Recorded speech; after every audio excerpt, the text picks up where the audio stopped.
सभी को नमस्कार, वेलकम वेलकम। तो आज हमारा 8th इंस्टाग्राम लाइव सेशन है। Hello ma'am, how are you.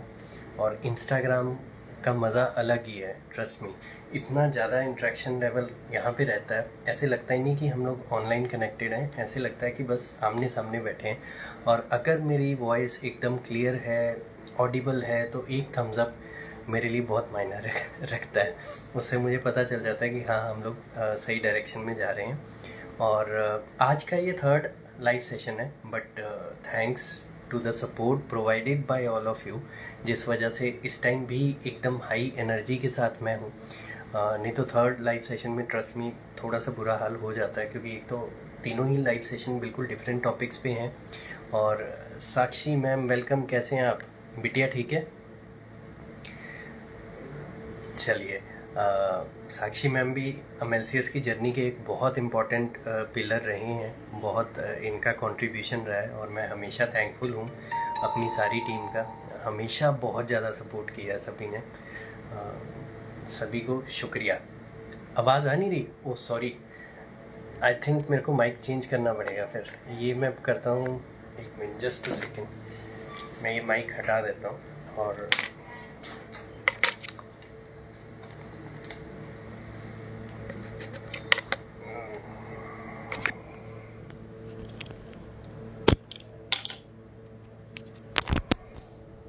अभी आवाज़ आ रही होगी आई थिंक। लेकिन अभी थोड़ा सा मेरा सिस्टम शायद हिल गया। ये थोड़ा सा आउट ऑफ सिलेबस हो गया मेरे लिए, but I think will manage somehow. चलो, मैं ऐसे इसको हाथ से पकड़ लेता हूँ एक बार। और मैं कैसे लाइव करता था? मैम, मैं आपके बारे में ही बात कर रहा था कि बिटिया कैसी है, बढ़िया है। और मैं सबको बता रहा था कि साक्षी मैम एक बहुत ही इम्पोर्टेंट पिलर रहे हैं, और रोहित जी भी ज्वाइन किए हैं, ये भी काफ़ी इम्पोर्टेंट पिलर रहे हैं एमएलसीएस की जर्नी के, सक्सेस जर्नी के। आप सभी का बहुत बहुत थैंक यू। ये थोड़ा सा आज गड़बड़ होगी, ट्राई करता हूँ एक बार इसको सेट कर दूँ, फिर हम लोग शांति से बात करते हैं।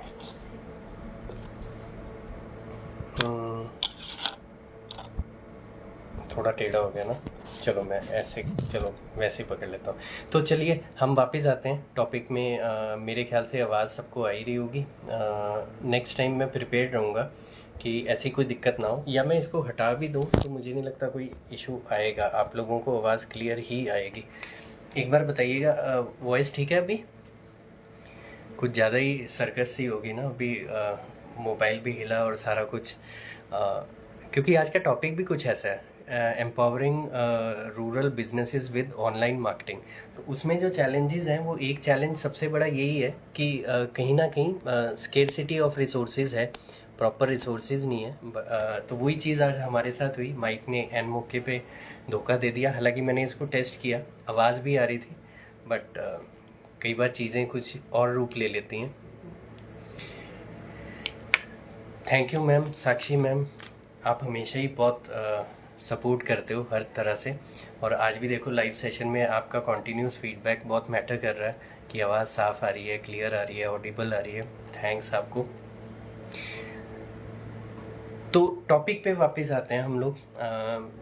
हमारा टॉपिक है empowering rural businesses with online marketing. इसको टॉपिक को शुरू करने से पहले एक कहानी से शुरू करते हैं। कहानी बड़ी मज़ेदार है। एक भाई साहब थे, वो फ्रूट जैम और पिकल्स बनाते थे। गांव में रहते थे, दूर शहर से, बिल्कुल कट ऑफ थे शहर से। तो लोकल लेवल पे कभी आम का अचार बना लिया, कभी कोई और, थैंक यू मैम, और कोई सब्जी वब्जी का बना लिया। जैसे अचार किन चीज़ों का होता है, नींबू का होता है, या जो जो अचार होते हैं वो बना लिए, जैम बना ली। जितनी ज़रूरत होती थी उतनी की बना ली, इक्का दुक्का वो बिक जाया करता था उनका। तो लेकिन उससे गुजारा मात्र ही चल पा रहा था परिवार का। हेलो मैम, कैसे हैं आप? तो उतना उनका, जितने शौक़ से वो चीज़ बनाते थे, पूरा प्रोसेस फॉलो करते थे ट्रेडिशनल, उसमें स्पाइसेस डाल के, और एक अलग ही टेस्ट आता था उसका, वो उतना उनको रिज़ल्ट नहीं आ रहा था। खर्चा ज़्यादा हो रहा था, बट एक तो गांव में सेल करना है तो आप बहुत प्रीमियम नहीं शुरू में बेच सकते, आपको एक प्रॉपर चैनल के थ्रू बेचना बहुत ज़रूरी है। गांव में ट्रस्ट मी, पैसा है लोगों के पास, ऐसा नहीं है, बट एक ट्रस्ट एस्टेब्लिश करना बहुत ज़रूरी है। और वहाँ के लोग खुद से भी बहुत हाथ पैर मारते हैं, मेहनत करते हैं। तो अचार हो गया, जैम हो गया, मुरब्बा जिसको हम कई बार वो भी टेस्ट एक अलग ही होता है, तो वो खुद ही डाल लेते हैं। तो उनकी उतनी सेल नहीं हो पा रही थी। तो एक बार क्या हुआ कि एक ट्रैवलर थे, वो वहाँ से गुज़र रहे थे, वो जा कहीं और रहे थे, कुदरती उनको रास्ते में उन भाई साहब का गांव पड़ गया।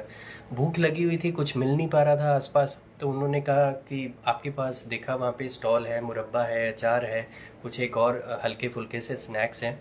उन्होंने कहा कि चलो यार यही खा लेते हैं, यहाँ और क्या ही मिलेगा। और जैसे ही उन्होंने वो प्राइस सुना, वो चौंक गए, कहते यार इतना सस्ता। कहते गांव में तो ये भी कई बार महंगा लगता है लोगों को। तो उन्होंने उस प्राइस पे वो जब खरीदा, उसको चखा, उसको टेस्ट किया। और एक होता है ना, जब आप कई बार बहुत टेस्टी चीज़ खाते हैं, आप आंखें बंद करके उसको रेलिश करते हैं, एंजॉय करते हैं। मैं भी कहानी सुना रहा हूँ ना, मेरे मुंह में भी पानी आ रहा है। वो जो टेस्टी टेस्टी चीज़ें हम लोग खाते हैं, वो सारा टेस्ट ना आ रहा है कहीं ना कहीं। और वैसे भी ये टाइम ऐसा होता है कि आपको कॉफ़ी या चाय और साथ में कुछ हल्के फुल्के स्नैक्स हो जाएं, वो मन कर पड़ता है। तो थैंक यू सभी को। तो वो जब उन्होंने टेस्ट किया ना, वो अपनी यादों में चले गए बचपन में। और ये वो कि यार ये टेस्ट तो मेरे ग्रैंडमदर मुझे खिलाते थे, ये अचार या ये मुरब्बा। बहुत खुश हुए, कहते भाई साहब आप तो ये चीज़ ही बड़ी बढ़िया बना रहे हैं। कहते जी बढ़िया तो बना रहे हैं, बट बिक नहीं पा रही। कहते बिक क्यों नहीं पा रही? कहते बस कोई इक्का दुक्का आके ले जाता है, कभी कभार हफ्ते में 5-6 डब्बे बिक गए। कहते बट ये तो टेस्ट ही बहुत अच्छा है। कहते टेस्ट अच्छा है, सब कुछ है, तो लेकिन कोई ख़रीदता नहीं इतना, हर कोई अपना डाल लेता है। आम का अचार हो गया या दूसरा हो गया। Hello ma'am. तो फिर उन्होंने बोला कि आपको एक मैजिकल ब्रिज की ज़रूरत है, यानी एक जादुई पुल की ज़रूरत है। तो वो थोड़ा सा कंफ्यूज हो गए भाई साहब, जो अचार मुरब्बे वाले थे, कि ऐसा कौन सा मैजिकल ब्रिज है जो मेरी दिक्कतों का समाधान लेके आएगा या मेरी प्रॉब्लम का सॉल्यूशन दे देगा। तो उन्होंने बोला ये जो मैजिकल ब्रिज है, ये एक पावर ऑफ कम्युनिकेशन को डिपिक्ट करता है। कहते अच्छा, कहते क्योंकि जब तक आप कम्युनिकेट नहीं करोगे बाहर, आपका ये जो इतना हाईली जिसको कहते हैं ना रिकमेंडेड प्रोडक्ट है, वो बाहर नहीं पहुंचेगा। कहते तो फिर ये एग्जैक्टली चीज़ क्या है? तो उन्होंने बताया this thing is known as internet. जी हाँ, इंटरनेट ही वो मैजिकल ब्रिज है जो एक जगह को दूसरी जगह से बहुत जल्दी जोड़ देता है, और आप सीमलेस कनेक्टिविटी देखते हैं इस चीज़ को। तो उन भाई साहब ने उनको समझाया कि देखो ऐसा है, तुम इस पे थोड़ा सा रिसर्च करो। वो कहते वो कैसे होता है, मुझे कुछ नहीं पता। तो फिर उन्होंने गाइड किया कि आप ऐसा करो, थोड़ा सा सोशल मीडिया पे अकाउंट बनाओ, वहाँ पे अपनी रील्स डालो। वो सारा उन्होंने एक ट्यूटोरियल सा उनको दिया कि ऐसे कैमरा, तो देखिए आजकल स्मार्टफोन काफ़ी लोगों के पास है, गांव में भी बहुत अच्छे अच्छे फ़ोन्स यूज़ करते हैं लोग। तो वो सारा सिखा दिया कि आप वीडियो बनाओ, इंस्टा पे रील डालो, इसको कंसिस्टेंट रखिए। कि आप ऐसा नहीं एक रील बना दी, व्यूज़ नहीं आए तो निराश हो जाएंगे। आप इसको कॉन्टीन्यूसली करते रहिए, फिर इसका मैजिक देखिएगा। उन्होंने वही किया। जब जब उनको टाइम लगता, मतलब कंसिस्टेंसी के साथ, कि डेली मेरे को इन सोशल मीडिया पे कंटेंट डालना है, वो उसको डालते, कैसे बना रहे हैं, अचार बना रहे हैं, मुरब्बे का क्या प्रोसेस है वो समझा रहे हैं। वो जिसको कहते हैं ना रॉ फ्रूट्स, वो दिखाए उन्होंने कि ये आम हैं जिनका हम अचार डालेंगे स्पेशली। तो ये सारी चीज़ें देख दुख के लोग उनके साथ जुड़ना शुरू हो गए, क्योंकि बिल्कुल रूट्स के साथ वो पर्सन कनेक्टेड थे। और जब उन्होंने देखा कि यार ये तो बड़ी अच्छी ऑर्गेनिक चीज़ है, फिर इंस्टा से ही उनको ऑर्डर आना शुरू हो गए कि आप अपना अचार का डब्बा मुझे भेजिए या मुरब्बे का डब्बा चाहिए मुझे। तो इस तरह के जब ऑर्डर्स आना उनको शुरू हुए, ऑनलाइन पेमेंट आजकल आ ही जाती है। डिलीवरी के लिए भी ये जो कुरियर कंपनीज़ हैं, ये काफ़ी जगह आजकल प्रेजेंट हैं। तो उन्होंने डिलीवरी करना शुरू किया। फिर उन्होंने देखा यार रिस्पांस बहुत अच्छा आ रहा है। फिर जो ई कॉमर्स प्लेटफॉर्म्स हैं, वहाँ पे उन्होंने ये चीज़ें डाली, वहाँ पे सेल करना शुरू किया। फिर अपनी खुद की वेबसाइट बनवाई।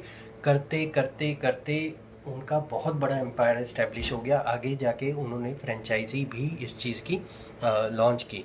तो इससे क्या हुआ, हेलो सर, एक अलग ही लेवल पे उनका बिजनेस चल पड़ा, और जो पर्सन अपना दिन का एवरेज एक डब्बा भी नहीं बेच पा रहा था, वो एक दिन में हज़ारों डब्बे बेचना शुरू हो गया, जस्ट बिकॉज ये मैजिकल ब्रिज उन्होंने यूज़ किया एक जगह से दूसरी जगह जाने के लिए। इंटरनेट में इतनी पावर है जो हम लोग कई बार नज़रअंदाज कर देते हैं, तो बहुत ज़रूरी है। और आज का जैसे जो हमारा लाइव है ये स्पेसिफिकली फोकस्ड है रूरल बिजनेसेस पे, तो कोशिश मेरी यही है कि उसी रेफरेंस में मैं चीज़ों को समझाऊं। तो इससे पहले कि हम आज के टॉपिक को थोड़ा सा आगे लें, तो हम 7th इंस्टाग्राम लाइव, जो कि हमारा पिछला लाइव था, उस पर डिस्कस कर लेते हैं। पिछला लाइव था कि स्ट्रॉन्ग ब्रांड आइडेंटिटी हमने कैसे बनानी है, उसके कुछ एक टिप्स थे, ट्रिक्स थे। तो उसमें हमने एक स्टोरी पढ़ी। उस टाइम टीचर्स डे भी था, तो हमने टीचर्स डे की विशेष एक्सचेंज की। ब्रांड आइडेंटिटी क्या है ये हमने समझा कि कैसे एक बिज़नेस अपने आप को प्रेजेंट करता है वर्ल्ड को, और वो चाहता है कि मेरा जो कस्टमर है एक परसीव वैल्यू मेरी रखे। उसके बाद बिल्डिंग ब्लॉक्स क्या हैं, एक स्ट्रॉन्ग ब्रांड आइडेंटिटी के लोगो आपका बहुत ही रिलेटेबल होना चाहिए, बहुत ही अट्रैक्टिव होना चाहिए, आपके बिजनेस से कहीं ना कहीं गोल से अलाइन होना चाहिए। कलर थीम बहुत मैटर करती है, क्या फ़ॉन्ट आप यूज़ करते हैं, टाइपोग्राफी वगैरह, वो सब। ब्रांड टोन क्या है, कम्युनिकेशन किस तरह से हो रही है, इमेजेस एंड ग्राफिक्स आप क्या यूज़ कर रहे हैं। उसके बाद एक आपकी ब्रांड स्टोरी जो है वो कहीं ना कहीं बननी चाहिए, जहाँ जो ऑथेंटिक हो, सिंपल टू अंडरस्टैंड हो, रिलेटेबल हो, सामने वाला उससे इजीली रिलेट कर जाए, और ऑडियंस पे फोकस्ड हो।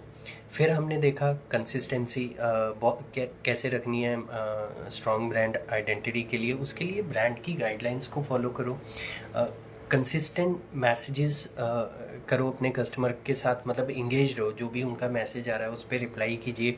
एक विजुअल थीम रखिए अपनी। और इंगेजमेंट कैसे रखनी है कि इंटरेक्टिव कंटेंट हो, यूज़र जनरेटेड कंटेंट हो, और पर्सनलाइज इंटरेक्शन हो। ये कुछ एक पॉइंट थे जो लास्ट वीक हमने डिस्कस किए। वापस आते हैं इस वीक में। होपफुली आपको स्टोरी पसंद आई होगी, क्योंकि इस स्टोरी की खास बात यह है कि हर एक के बचपन का ना एक टेस्ट होता है। कई बार कुछ खट्टी मीठी गोलियां होती हैं, कई बार कुछ स्पेसिफिक अचार होता है, कई बार कोई वही मुरब्बा हो गया, कोई चीज़ होगी।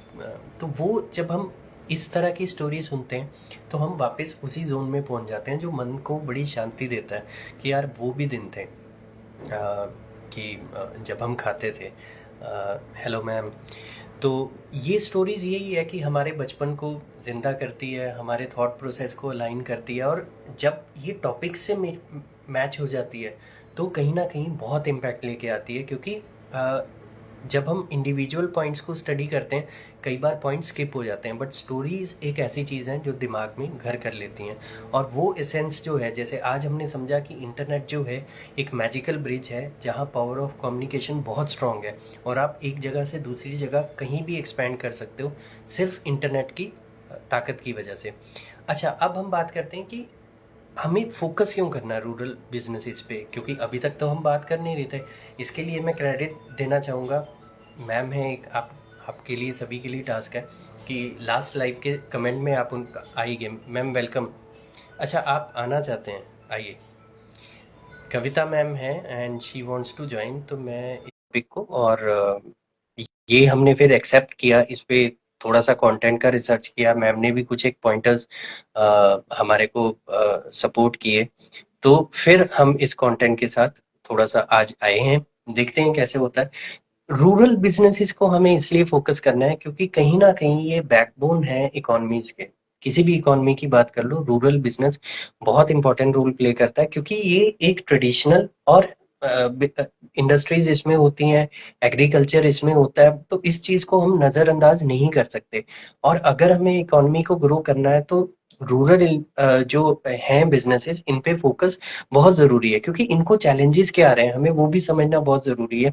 देखिए, एक तो लिमिटेड रिसोर्सेज हैं कहीं ना कहीं, क्योंकि आपको शहर में जितनी सुख सुविधाएं मिलती हैं गांव में कंपैरेटिवली कम है। मैं ये नहीं कह रहा कि बिल्कुल नहीं है, कुछ जगह अच्छी सुविधाएं हैं, कुछ जगह नहीं है, बट हाँ, ओवरऑल अगर मैं कहूँ तो कहीं ना कहीं सुविधाएं कम है कंपैरेटिवली।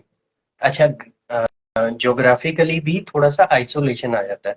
कई गांव में जो कनेक्टिविटी है रोड्स की या ट्रांसपोर्ट की, वो उतनी स्मूथ नहीं है। आपको एक पॉइंट के बाद थोड़ा सा पैदल जाना पड़ता है या कुछ और सोर्स ऑफ कम्युनिकेशन लेना पड़ता है, कि कैसे वहां तक पहुंचना है, कुछ भी मतलब वो थोड़ा सा चैलेंजेस हैं। लेकिन इसका बेनिफिट क्या है? देखिए, अब हम समझते हैं कि अगर रूरल बिजनेसेस ग्रो कर रहे हैं तो इकोनॉमी के लिए भी बहुत फायदा है। लोकल लेवल पे एम्प्लॉयमेंट जनरेट होगी, लोकल लेवल पे एम्प्लॉयमेंट जनरेट होगी। तो बहुत सारा जो जिसको कहते हैं ना पॉपुलेशन है, उसको मतलब एक होता है ना, जबरदस्ती आपको अपना घर बार गांव में छोड़ के शहर में आना पड़ रहा है, वो चीज नहीं करनी पड़ेगी अगर आपको लोकल लोकल लेवल पे ही एम्प्लॉयमेंट मिल रही है। तो ये कुछ एक बेनिफिट्स हैं। अब हम समझते हैं कि ऑनलाइन मार्केटिंग का क्या बेनिफिट है रूरल बिजनेसेस के लिए। देखिए, सबसे पहला जो, जैसे हमने स्टोरी में भी डिस्कस किया था, कि जब आपकी लिमिटेड रीच होती है तो आपकी अर्निंग कैपेसिटी भी लिमिटेड रहती है कंपैरेटिवली। लेकिन अगर आपकी रीच बढ़ती है तो आपकी अर्निंग कैपेसिटी भी बढ़ती है। तो आप इंटरनेट के थ्रू, ऑनलाइन मार्केटिंग के थ्रू एक वाइडर ऑडियंस तक पहुंच पाते हैं। तो ये बहुत मैटर करता है। उसके बाद अगला जो पॉइंट है कि कॉस्ट इफेक्टिव मार्केटिंग है, क्योंकि हम कहीं भी अगर बिलबोर्ड लगाना है, होर्डिंग लगानी है, तो उसके चार्जेस बहुत ज्यादा है। लेकिन वहीं अगर हम बात करें सोशल मीडिया की या ऑनलाइन मार्केटिंग की, ये बिल्कुल लो कॉस्ट या नो कॉस्ट दोनों पे आप ऑपरेट कर सकते हो। या तो देखो, आप ऑर्गेनिक चलिए, वहां पे आपको कोई पैसा देने की जरूरत नहीं है। अगर आपको एड्स भी चलानी है तो बहुत नॉमिनल सा बजट है जिसके साथ आप स्टार्ट कर सकते हैं। तो ये बहुत मैटर करता है। फिर आप एक अपनी ब्रांड अवेयरनेस बना सकते हैं। देखिए, अगर आपने ऑनलाइन सेल्स भी करनी है तो आपको ब्रांडिंग बहुत जरूरी है। बिना ब्रांड के थोड़ा सा मुश्किल हो जाता है चीज को बेचना। तो ये कहीं ना कहीं ऑनलाइन मार्केटिंग हेल्प करती है। और आपकी जब ब्रांडिंग बढ़ती है तो सेल्स भी बढ़ती है, क्योंकि लोग आपको जानते हैं, लोग आप पे ट्रस्ट करते हैं, लोग आपके नाम पे पैसा खर्च सकते हैं क्योंकि दे ट्रस्ट यू। तो ये है बेनिफिट ऑनलाइन मार्केटिंग के रूरल बिजनेसेस के लिए। अब हम कुछ एक की ऑनलाइन मार्केटिंग स्ट्रेटेजी समझते हैं रूरल बिजनेसेस के लिए। आज का टॉपिक हमारा सिर्फ रूरल बिजनेसेस के लिए ही है, बट इसमें से काफी पॉइंट्स ऐसे हैं जो हम एक एवरेज बिजनेस जो एक अच्छे शहर में है उसके लिए भी काम आ जाएंगे। तो पहला है सोशल मीडिया मार्केटिंग। देखिए, सोशल मीडिया मार्केटिंग जैसे मैंने कहा बहुत इंपॉर्टेंट है आज की डेट में, क्योंकि जो हमारा टारगेट ऑडियंस है वो किसी ना किसी फॉर्म में सोशल मीडिया मार्केटिंग के प्लेटफॉर्म में है। या तो फेसबुक पे है, या इंस्टा पे है, या ट्विटर पे है, या लिंक्डइन पे है। व्हाट्सएप भी कहीं ना कहीं मुझे तो आजकल सोशल मीडिया की तरह ही लगता है, क्योंकि लोग स्टेटस लगाते हैं, एक दूसरे का स्टेटस देखते हैं। तो ये चीज है, तो उसको जरूर जरूर जरूर ध्यान रखिए। दूसरी चीज आ जाती है हमारा ई कॉमर्स प्लेटफॉर्म्स। कोई भी आपका प्रोडक्ट है, देखिए अगर रूरल उसमें मैं बात करूं, बिजनेसेस की कैटेगरी में, तो जरूरी नहीं है आपको इमीडिएटली अपनी वेबसाइट बनानी है। आप ई कॉमर्स प्लेटफॉर्म के थ्रू भी उसको सेल कर सकते हो। अमेजोन हो गया, फ्लिपकार्ट हो गया, आजकल बहुत सारे हैं। आप बस एक पहला स्टेप लीजिए। आगे भर भर के नॉलेज भी है, सब कुछ है, बस हमें पहला स्टेप लेना है। तो उसके बाद आता है व्हाट्सएप बिजनेस, सॉरी। ये भी आज की डेट में बहुत इफेक्टिव टूल है। यहाँ पे आप कैटलॉग सेंड कर सकते हो, लेबल्स लगा सकते हो, कॉन्टैक्ट्स को ब्रॉडकास्ट सेंड कर सकते हो, बहुत सारे फीचर्स हैं। जब हम इसको यूज करते हैं, एक्सप्लोर करते हैं, तो हमें समझ आता है कि यार ये तो बहुत अच्छी चीज है। और बहुत सारा आपका जब आप स्टेटस लगाते हो और आपका एक अच्छा नेटवर्क है, तो वो देखते हैं कि अच्छा ये प्रोडक्ट नया आया है या ये ऑफर नया चल रहा है। तो वहां से ट्रैफिक आता है, आपको क्वेरीज जनरेट होती हैं। फिर local SEO, Google business listing free है और आजकल हर जगह सर्चेस कम ज्यादा हो सकते हैं, बट एक अच्छी सेल के लिए एक सर्च भी काफी होता है। तो क्या पता कोई सर्च कर रहा है वहां पे, लोकल लेवल पे आपका एक छोटा सा कैंटीन है या कुछ खाने का स्नैक्स पॉइंट है, कोई बाहर से टूरिस्ट आया है, वो सर्च कर रहा है उस जगह का नाम डाल के कि कोई भी स्नैक्स बार नियर मी या रेस्टोरेंट नियर मी, और आपका नाम उस पे टॉप पे आ गया। आप सोचो कितना फर्क पड़ता है। ऐसे 5-10 लोग भी अगर ट्रैवलर्स आ जाते हैं, क्योंकि आजकल लोग गाँव में भी जाके घूमना चाहते हैं, रहन-सहन देखना चाहते हैं, तो ये चीज़ है। उसके बाद वेबसाइट जब आप देखते हो कि चीज़ें इम्प्रूव हो रही हैं, फ्लो बढ़ रहा है, आपके पास ट्रैफिक बढ़ रहा है, तो आप अपनी वेबसाइट खुद की भी लॉन्च कर सकते हैं। उससे और बेनिफिट हो जाता है, चीज़ें आपके कंट्रोल में आ जाती हैं। कोलैबोरेशन कर सकते हैं, ऑनलाइन कम्युनिटीज़ हैं बहुत सारी, वहाँ पे अपने प्रोडक्ट के बारे में आप बता सकते हो। अब कुछ एक जो कॉमन चैलेंजेस हमने डिस्कस किए कि जैसे लिमिटेड रिसोर्सेज हैं या ज्योग्राफिकल आइसोलेशन है, इसको ओवरकम कैसे कर सकते हैं? सबसे पहले एक्सेस टू रिसोर्सेज, जितना हो सकता है आपके पास जो रिसोर्सेज हैं उनका फायदा उठाइए। यूट्यूब है, सीखिए। इंस्टाग्राम है, उसमें भी एजुकेशनल कंटेंट बहुत सारा है, ट्रस्ट मी। इंस्टाग्राम का जो ये रील्स का फीचर है ना, ये आप 2-3 मिनट में अगर 5-6 रील्स भी नॉलेज की देख लेते हो ना, तो एक बूस्टर डोज मिल जाता है। क्योंकि यूट्यूब के लिए आपको थोड़ा टाइम चाहिए होता है। एक अच्छी वीडियो देखनी है तो 10-15 मिनट, है ना? यहाँ पे क्या है कि इमीडिएटली आप वो देख सकते हो अगर आप ढंग की रील्स देख रहे हो। अगर वो इररेलेवेंट देख रहे हो तो फिर कोई फायदा नहीं है। वो कभी कभार फन के लिए देख सकते हो, अदरवाइज कोई उसका मतलब नहीं रह जाएगा। मतलब बिजनेस ग्रोथ में कोई वैल्यू नहीं आने वाली। सिंपल टेक्नोलॉजी बहुत हैं जो सॉल्यूशंस हैं, उनको हम लोग पकड़ सकते हैं। जैसे व्हाट्सएप का हमने एग्जांपल लिया, फिर फेसबुक का आपके पास मार्केट प्लेस है, वहां पे अपने प्रोडक्ट को लिस्ट करो। और फेसबुक यूज करते हैं लोग, हर जगह यूज करते हैं, बहुत सारे, मतलब आप देखो पॉपुलेशन फेसबुक यूज कर रही है। उसके बाद लोकल लैंग्वेज का सपोर्ट आजकल, आप एड्स हैं या सपोर्ट है, वो आपको रीजनल लैंग्वेजेस में मिल जाता है, तो वो आप चला सकते हो। बहुत फायदा है इस चीज का, उस चीज का फायदा उठाइए। ये बिल्कुल राइट टाइम है, वैसे तो राइट टाइम पीछे रह चुका है, बट अभी भी राइट टाइम है। अगर आप लोकल बिजनेस आपका है कहीं एक ऐसे एरिया में जो थोड़ा शहर से दूर है, स्ट्रगल कर रहे हैं, तो आप जरूर उसको अच्छे से रिसर्च करके इंटरनेट के थ्रू ग्रो कर सकते हैं। अब बात करते हैं कि रूरल बिजनेसेस का फ्यूचर क्या है। मेरी मानिए फ्यूचर बहुत ही ब्राइट है। अ, एक ना, मुझे ऐसा लगता है कि बहुत अच्छी वेव आने वाली है रूरल एंटरप्रेन्योरशिप की, जहां से बहुत सारे एंटरप्रेन्योर निकलेंगे। जरूरी नहीं है शहर में आके उनको बिजनेस बनाना है, वहीं बैठे बैठे वो बिजनेस अपना एक्सपेंड कर लेंगे। अभी भी कुछ एक लोग हैं, बट ये बढ़ता जाएगा दायरा। तो आप पहला स्टेप लीजिए, अपना ग्रोथ माइंडसेट ओपन कीजिए और फोकस कीजिए कि कैसे बिजनेस को बड़ा कर सकते हैं। डिजिटल लिटरेसी आजकल हर एक की बढ़ रही है, तो अगर आप टेक्नोलॉजी में एक स्टेप बढ़ते हैं तो सामने वाला भी उसको एक्सेप्ट करने को तैयार है। क्योंकि आप देखिए कुछ टाइम पहले तक स्मार्टफोन कितने ही लोगों के पास थे, आज ऑलमोस्ट काफी लोगों के पास है। तो ये कुछ एक चीजें हैं, और एक छोटा सा सेशन हमने इस पे लिया है, डेफिनेटली आप सबको पसंद आया होगा। और ये जो सेशन का क्रेडिट है मैं कविता रावत मैम को देना चाहूंगा, क्योंकि इन्होंने ये टॉपिक जो था सजेस्ट किया। बाकी आप में से भी किसी का कोई भी टॉपिक हो, आप डीएम कर सकते हैं, मैसेज कर सकते हैं, और नेक्स्ट थर्सडे 4 PM हम फिर से कनेक्ट होंगे। बहुत बढ़िया आपका टाइम जाए, खुश रहिए, सक्सेसफुल रहिए हमेशा, और मिलते हैं नेक्स्ट थर्सडे शाम को ठीक 4 बजे। Thank you, thanks a lot, have a great time.